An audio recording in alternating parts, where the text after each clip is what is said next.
నాకు మాట్లాడమంత రాదు. ఇంత ఇంతటి పెద్ద విజయాన్ని అందించిన తెలుగు ప్రేక్షకులకు మొదట థ్యాంక్స్. నేను అనిల్ గురించి చాలా మాట్లాడాలనుకుంటా, కానీ అక్కడ మాట్లాడాలనుకుంటా ఇక్కడికి వచ్చేసరికి మర్చిపోతా. అనిల్, ఫస్ట్ నేను థ్యాంక్స్ చెప్పాల్సింది ఎన్టీఆర్ సరి గారికి. ఆయన లేకపోతే ఆ రోజు మేము పటాస్ అనే సినిమా చూడకపోతే అనిల్ మాకు ఈరోజు లేడు. ఆ రోజు సినిమా చూడడం, ఆ సినిమా చేయడం, ఆ రోజు మా కాంపౌండ్లోకి వచ్చిన అనిల్ని మేము బయటకు పోనివ్వడం లేదు.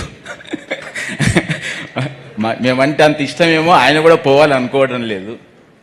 ఫస్ట్ ఆయనకు థ్యాంక్స్ చెప్పాలి. ఆయన లేకపోతే ఈరోజు యాజ్ అండ్ టుడే ఈరోజు మేము లేం. బికాస్ మాకు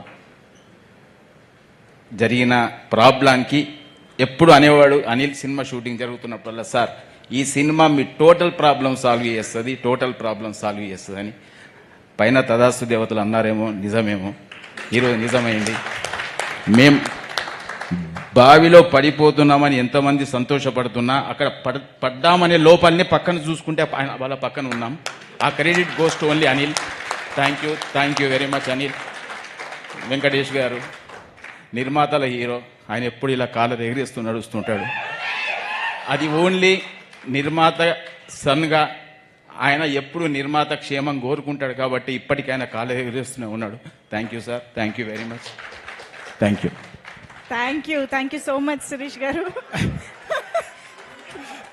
సో నెక్స్ట్ నుంచి నేను మాట్లాడడం తగ్గియాలి, శిరీష్ స్టార్ట్ చేయాలి.